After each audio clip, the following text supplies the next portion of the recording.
Hello students, so I welcome all of you my YouTube channel global institute Aliganj. जैसा कि आप सब class 10th का फिजिक्स पढ़ रहे थे, उसमें से पहला चैप्टर था प्रकाश का परावर्तन। उसका पार्ट 3 वीडियो अपलोड हो चुका है, जिसमें पहला वीडियो में हम लोगों ने ये डिस्कस किया प्रकाश के बारे में, दूसरा वीडियो में प्रकाश के परावर्तन के बारे में, तीसरा वीडियो में दर्पण के बारे में सीख लिए थे। अब चौथा वीडियो में, आज के इस नए वीडियो में हम ये बात करेंगे कि प्रतिबिंब क्या होता है। प्रतिबिंब, दर्पण में प्रतिबिंब बनता है। दर्पण मतलब आईना, आईना में फोटो बनता है। आईना में कोई भी वस्तु आईना के सामने रखते हैं तो उसका क्या बनता है? फोटो बनता है। तो वही जो फोटो बनता है उसी को बोलते हैं प्रतिबिंब। तो प्रतिबिंब बनता कैसे या प्रतिबिंब फिजिक्स में किसे कहते हैं ये समझने वाले हैं। तो जैसे देखिए, ये है दर्पण। क्या ये दर्पण है? नहीं। काहे नहीं है? क्योंकि ये कांच का टुकड़ा है। अब इसका एक साइड पेंट कर दिए, अब ये क्या बन गया? दर्पण।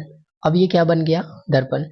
अब इस दर्पण के सामने एक वस्तु रखेंगे। इस दर्पण के सामने क्या करेंगे? एक वस्तु रखेंगे। क्या इस वस्तु का दर्पण के पीछे प्रतिबिंब बनेगा कि नहीं बनेगा? बनेगा। कैसे बनेगा? प्रतिबिंब होता क्या है, यही तो सीखने वाले। ठीक है, देखिए, ये है ये है वस्तु। ये क्या है? एक वस्तु। इस वस्तु का नाम दे देते हैं ए और बी। ए और बी, इसको हम क्या किए? दर्पण के सामने रखे। दर्पण मतलब आईना, और आईना के सामने हम क्या रखे? एक वस्तु रखे। उस वस्तु का नाम क्या है? A B. तो अभी शुरू में हम बताए थे, कोई भी वस्तु हमें कब दिखाई देता है? बताइए तो, कोई भी वस्तु में कब दिखाई देता है? जब इस वस्तु के ऊपर प्रकाश पड़ता है। जब इस वस्तु के ऊपर प्रकाश पड़ता है और इससे प्रकाश टकराकर इस वस्तु का प्रकाश कहाँ पहुंचता है? हमारी आंखों के पास पहुंचता है, तब ये वस्तु हमको दिखाई देता है। सेम उसी प्रकार से इधर देखिए, इस वस्तु का प्रतिबिंब बनेगा दर्पण पर। इस वस्तु का प्रतिबिंब कहाँ बनेगा? दर्पण पर। तो पहले तो वस्तु पर प्रकाश पड़ेगा। प्रकाश पहले कहाँ पड़ेगा? वस्तु पर। और इस वस्तु का प्रकाश कहाँ प्रवेश करेगा? दर्पण में। कहाँ प्रवेश करेगा? दर्पण में। तो दर्पण में प्रवेश करेगा तो क्या होगा? एक हो सकता है कि मुख्य अक्ष के समांतर प्रवेश करेगा। कैसे प्रवेश करेगा? मुख्य अक्ष के समांतर। तो जब मुख्य अक्ष के समांतर प्रवेश करेगा तो ये फोकस से होकर गुजरेगा। किससे होकर गुजरेगा? फोकस से होकर गुजरेगा। ये नियम है, बताएंगे नियम के बारे में। ठीक है। और जब प्रकाश का किरण फोकस से गुजरेगा तो ये मुख्य अक्ष के समांतर लौट जाएगा। कैसे लौट जाएगा? मुख्य अक्ष के समांतर। अब देखिए, क्या प्रकाश, दो प्रकाश किरण एक जगह पर काटा कि नहीं काटा? काटा। जहां पर काटता है वहीं पर इसका इमेज बनता है। वहीं पर इसका क्या बनता है? इमेज बनता है। अब देखिए, जहां पर काटा वहां पर इसका इमेज बना। इसका मतलब इसको बोल देते हैं प्रतिबिंब। इसको क्या बोल देते हैं? प्रतिबिंब। अच्छा, तो प्रतिबिंब बना कैसे? जब दो या दो से अधिक प्रकाश की किरणें परावर्तन या अपवर्तन के बाद, जब दो या दो से अधिक प्रकाश की किरणें परावर्तन हो रहा है, तो परावर्तन या अपवर्तन के बाद जिस बिंदु पर मिलती है या मिलती हुई प्रतीत होती है, जिस बिंदु पर मिलती है या मिलती हुई प्रतीत होता है, इसी बिंदु को प्रतिबिंब कहते हैं। इसी बिंदु को इमेज कहते हैं। क्लियर हो गया? देखिए, यहाँ लिखा हुआ भी है, नोट से भी देख लेते हैं। प्रतिबिंब किसे कहते हैं? इमेज। जब दो या दो से अधिक प्रकाश की किरणें परावर्तन या अपवर्तन के बाद किसी एक बिंदु पर एक दूसरे को काटती है या काटती हुई प्रतीत होती है, वह बिंदु वस्तु का प्रतिबिंब कहलाता है। वह बिंदु वस्तु का क्या होता है? प्रतिबिंब कहलाता है। तो वस्तु से प्रकाश आएगा दर्पण पर, और परावर्तन के बाद, टकराने के बाद जिस बिंदु पर दो या दो से अधिक प्रकाश किरण मिलेगा या जिस बिंदु पर काटेगा, उसी बिंदु पर क्या कहलाएगा? वो उसका प्रतिबिंब कहलाएगा। तो जब दो या दो से अधिक किरणें परावर्तन या अपवर्तन के बाद किसी एक बिंदु पर एक दूसरे को काटती है या काटती हुई प्रतीत होती है, वह बिंदु वस्तु का क्या कहलाएगा? प्रतिबिंब कहलाता है। इसको आपको क्या करना है? याद करना है। अब देखिए, प्रतिबिंब के प्रकार है। प्रतिबिंब का क्या है? प्रकार है। प्रतिबिंब के दो प्रकार होते हैं, एक है वास्तविक प्रतिबिंब और दूसरा है काल्पनिक प्रतिबिंब। एक है वास्तविक प्रतिबिंब और एक क्या है? काल्पनिक प्रतिबिंब। वास्तविक प्रतिबिंब क्या होता है? जब दो या दो से अधिक प्रकाश की किरणें परावर्तन या अपवर्तन के बाद वास्तव में एक बिंदु पर काटता है, जैसे यहाँ पर काट दिया, वास्तव में एक बिंदु पर काटा, तो यह बिंदु उस वस्तु का क्या कहलाएगा? प्रतिबिंब कहलाएगा। लेकिन काटता हुआ प्रतीत करता है, जैसे दर्पण की, अगर दर्पण के पीछे हम क्या करेंगे, ऐसे करके बढ़ा देंगे और डॉट लाइन से, और पता चलेगा कि यहाँ काट रहा है, तो काटता हुआ प्रतीत हो रहा है, रियल में थोड़ी काट रहा है, रियल में तो प्रकाश ऐसे गुजर रहा है। इसको हम पीछे की ओर बढ़ाए तो पता चला कि यहाँ काटता हुआ प्रतीत हो रहा है। तो रियल में काटेगा तो वास्तविक प्रतिबिंब, काटता हुआ प्रतीत होगा तो काल्पनिक प्रतिबिंब। प्रतिबिंब दो प्रकार की, वास्तविक प्रतिबिंब और काल्पनिक प्रतिबिंब। तो जब दो या दो से अधिक प्रकाश की किरणें परावर्तन या अपवर्तन के बाद किसी एक बिंदु पर वास्तव में एक दूसरे को काटती है, अगर वास्तव में एक दूसरे को काट रही है तो वास्तविक प्रतिबिंब कहलाएगा। और काटते हुआ प्रतीत हो रहा है या आभासी रूप से काट रहा है, वास्तव रूप से नहीं काट रहा है, आभासी रूप से काट रहा है या काटते हुए प्रतीत हो रहा है, उसको क्या बोल देंगे? आभासी प्रतिबिंब या काल्पनिक प्रतिबिंब बोल देंगे। अब इस दोनों में थोड़ा सा अंतर भी देख लेते हैं। किसमें किसमें? वास्तविक प्रतिबिंब में और काल्पनिक प्रतिबिंब में। वास्तविक प्रतिबिंब हमेशा उल्टा होता है। वास्तविक प्रतिबिंब हमेशा कैसा होता है? उल्टा होता है। इस प्रतिबिंब को पर्दे पर प्राप्त किया जा सकता है। इस प्रतिबिंब को, किस प्रतिबिंब को? वास्तविक प्रतिबिंब को पर्दे पर प्राप्त किया जा सकता है। आभासी प्रतिबिंब, यह प्रतिबिंब हमेशा सीधा होता है, यह प्रतिबिंब हमेशा सीधा होता है और आभासी प्रतिबिंब को पर्दे पर प्राप्त नहीं किया जा सकता है। देखिए ये क्या है, बताते हैं। कोई भी दर्पण है, ठीक है, अगर दर्पण के पीछे बन रहा है प्रतिबिंब, दर्पण के पीछे क्या बन रहा है? प्रतिबिंब, तो ये बनेगा आभासी। ये क्या बनेगा? आभासी। और जब भी आभासी रहेगा तो ये सीधा बनेगा। कैसा बनेगा? सीधा। एक और बात, जब दर्पण के सामने बनेगा तो उसको बोल देंगे काल्पनिक। उसको क्या बोल देंगे? काल्पनिक। और काल्पनिक, अरे उल्टा हो गया क्या? अच्छा हाँ, वास्तविक होगा ना।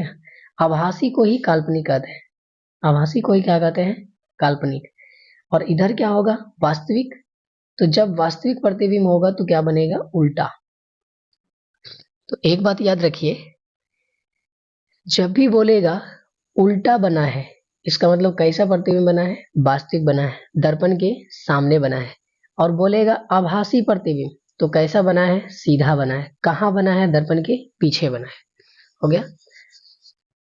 तो फिर से बोलिए, अगर दर्पण के पीछे प्रतिबिंब बनता है, प्रतिबिंब कहाँ बनता है? दर्पण के पीछे, तो ये कैसा हो जाता है? काल्पनिक। या काल्पनिक को ही क्या कहते हैं? आभासी। और जब भी ऐसा प्रतिबिंब होता है तो ये प्रतिबिंब वस्तु का कैसा होता है? सीधा। हमेशा कैसा होता है? सीधा, याद रखना है। लेकिन अगर प्रतिबिंब दर्पण के सामने बने, अगर प्रतिबिंब दर्पण के कहाँ बने? सामने बने, तो ये बनेगा वास्तविक। ये कैसा बनेगा? वास्तविक।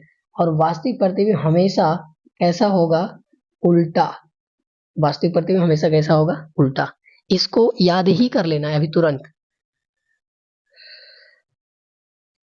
जब प्रतिबिंब दर्पण के सामने बनता है तो वास्तविक और उल्टा होता है। जब प्रतिबिंब दर्पण के पीछे बनता है तो काल्पनिक और सीधा होता है। तो काल्पनिक प्रतिबिंब सीधा होता है, वास्तविक प्रतिबिंब उल्टा होता है। वास्तविक उल्टा, काल्पनिक सीधा, वास्तविक उल्टा, काल्पनिक सीधा, याद करना है। वास्तविक कब होगा? जब दर्पण के सामने प्रतिबिंब बनेगा। काल्पनिक कब होगा? जब दर्पण के पीछे प्रतिबिंब बनेगा। इसको याद करना है, तभी पूरा चैप्टर में अच्छे से समझ आ पाएगा। और एक बात, वास्तविक प्रतिबिंब को, इसको पर्दे पर प्राप्त कर सकते हैं, इसको पर्दे पर प्राप्त कर सकते हैं, लेकिन काल्पनिक प्रतिबिंब को पर्दे पर प्राप्त नहीं कर सकते हैं। काल्पनिक प्रतिबिंब को पर्दे पर प्राप्त नहीं कर सकते हैं। पूछेगा वैसा प्रतिबिंब जिसे पर्दे पर प्राप्त कर सकते हैं उसका नाम बताइए। क्या बोलिएगा? वास्तविक एवं उल्टा। वैसा प्रतिबिंब जिसे पर्दे पर प्राप्त नहीं कर सकते हैं तो क्या बोलिएगा? काल्पनिक एवं सीधा। ठीक है, तो वास्तविक प्रतिबिंब को पर्दे पर प्राप्त कर सकते हैं, काल्पनिक प्रतिबिंब को पर्दे पर प्राप्त नहीं कर सकते हैं। तो वास्तविक प्रतिबिंब और आभासी प्रतिबिंब में अंतर भी हो गया। अब यहाँ पर देखिए क्या लिखा हुआ है, प्रतिबिंब की स्थिति, प्रकृति एवं आकार। प्रतिबिंब की स्थिति, प्रकृति एवं आकार, ये क्या होता है? तो सबसे पहले है प्रतिबिंब की स्थिति। वह स्थान जहां दर्पण द्वारा प्रतिबिंब बनता है उस स्थान को प्रतिबिंब की स्थिति कहते हैं। अच्छा देखिए, अगर ये दर्पण है और इसके सामने वस्तु रखे हैं और इधर प्रतिबिंब यहाँ पर बना है, तो जहां पर प्रतिबिंब बनेगा उसी को बोलेंगे प्रतिबिंब की स्थिति। क्या बोलेंगे? प्रतिबिंब की स्थिति। अच्छा, यहाँ पर वस्तु रखा हुआ है, तो जहां पर वस्तु रखा हुआ, ये किसका स्थिति हो गया? वस्तु का स्थिति।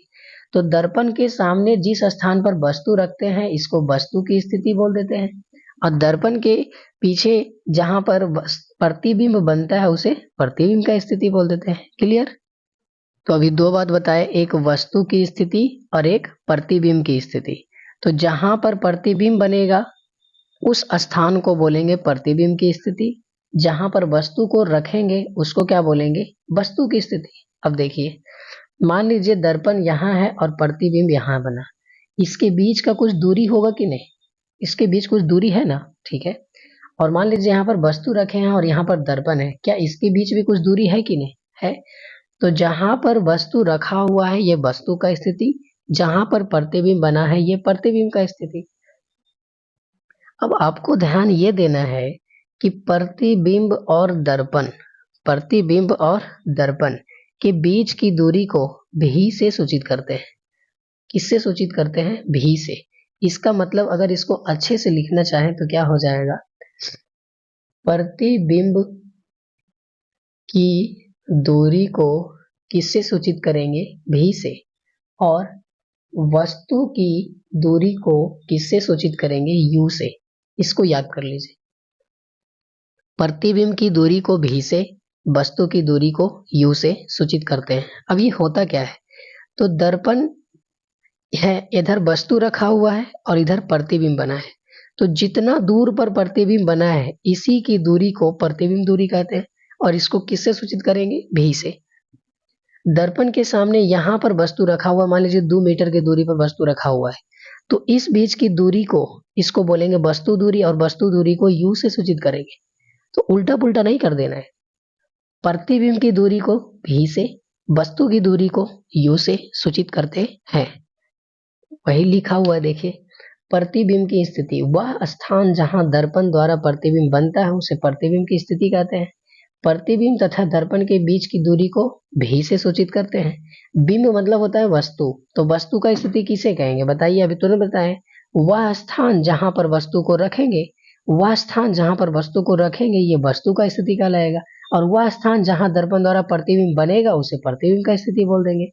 तो प्रतिबिंब और दर्पण के बीच की दूरी को भी से, और वस्तु और दर्पण के बीच की दूरी को यू से सूचित करेंगे। क्लियर यहाँ तक? ओके। अब आगे देखिए, बिंब मतलब क्या होता है? वस्तु। तो वस्तु का साइज देखेंगे, यह वस्तु की ऊंचाई को दर्शाता है। जैसे ये एक वस्तु है, तो इस वस्तु का साइज क्या दर्शा रहा है? इस वस्तु की ऊंचाई को दर्शा रहा है। वस्तु का साइज क्या दर्शाता है? वस्तु की ऊंचाई को, और वस्तु की ऊंचाई को एच नोट से सूचित करते हैं। किससे सूचित करते हैं? एच नोट से। तो वही लिखा हुआ है, देखिए, वस्तु की ऊंचाई या बिंब की साइज यह वस्तु की ऊंचाई को दर्शाता है, इसे एच नोट से सूचित करते हैं। आगे है प्रतिबिंब का साइज। अच्छा, एक बात बताइए, आदमी तो कोई 6 फीट का होता है, कोई 5 फीट का होता है, कोई 3 फीट का होता है कि नहीं होता है? ठीक है, इसी प्रकार से बहुत बड़ा गाड़ी है, बहुत बड़ा क्या है? गाड़ी है। जैसे ट्रक, तो ट्रक है बहुत बड़ा। अब मोटरसाइकिल में जो आईना लगल होता है, बगल में छोटा छोटा 2 गो आईना लगल होता है ना बाइक में, इस साइड मिरर के रूप में कौन सा दर्पण होगा? बताइए, पढ़ा चुके हैं, उत्तल दर्पण। कौन सा दर्पण? उत्तल दर्पण। तो क्या इस छोटे से दर्पण में इस बड़ा गाड़ी का फोटो बन जाता है कि नहीं बन जाता है? बन जाता है। कहने का मतलब क्या हुआ कि वस्तु जितना बड़ा होगा उससे छोटा प्रतिबिंब भी बन सकता है। या अवतल दर्पण में क्या होता था? अवतल दर्पण में वस्तु का प्रतिबिंब बड़ा बनता था। वस्तु का प्रतिबिंब क्या बनता था? बड़ा। इसका कहने का मतलब, अगर अवतल दर्पण रहेगा तो वस्तु का बड़ा प्रतिबिंब बनेगा, अगर अवतल दर्पण रहेगा तो वस्तु का छोटा प्रतिबिंब बनेगा। अच्छा, एक और दर्पण है, समतल। कौन दर्पण है? समतल दर्पण। तो समतल दर्पण है, इसमें वस्तु का प्रतिबिंब बराबर होगा। वस्तु का प्रतिबिंब का आकार क्या होगा? बराबर। जैसे वस्तु अगर 1 मीटर का है तो प्रतिबिंब भी 1 मीटर का बनेगा। कौन से दर्पण में? समतल दर्पण में। तो यहाँ पर 3 चीज बताए हैं। समतल दर्पण में वस्तु का प्रतिबिंब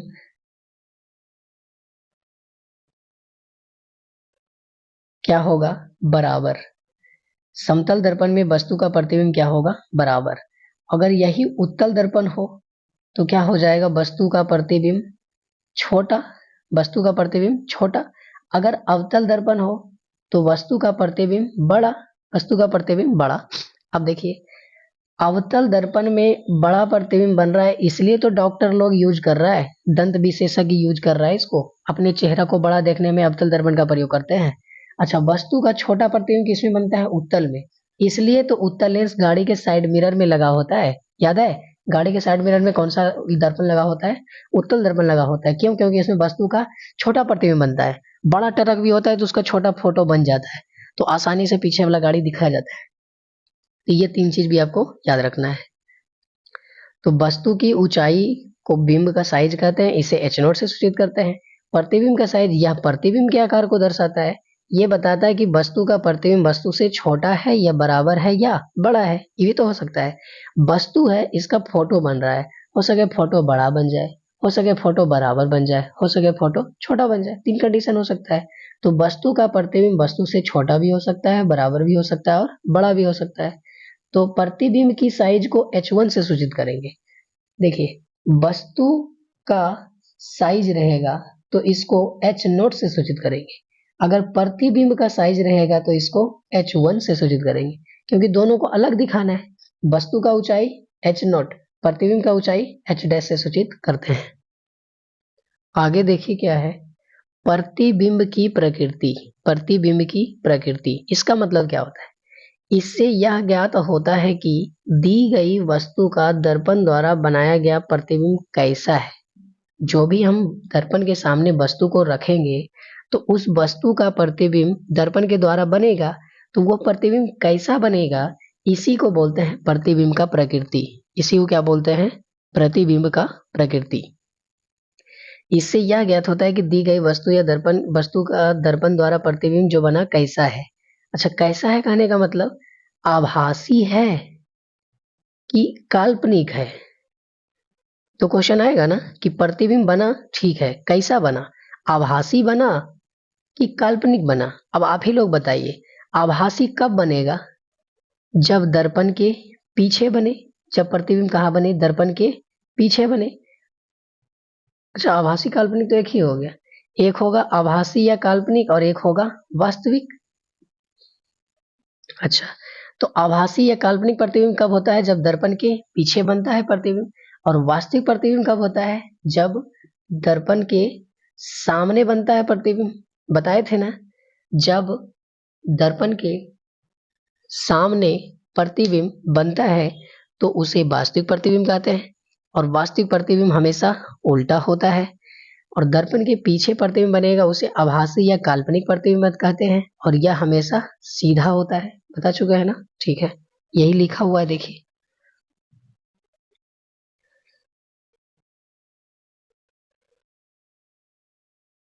इससे यह ज्ञात होता है कि दी गई वस्तु का दर्पण द्वारा बनाया गया प्रतिबिंब कैसा है, आभासी है या वास्तविक है, काल्पनिक है या वास्तविक है।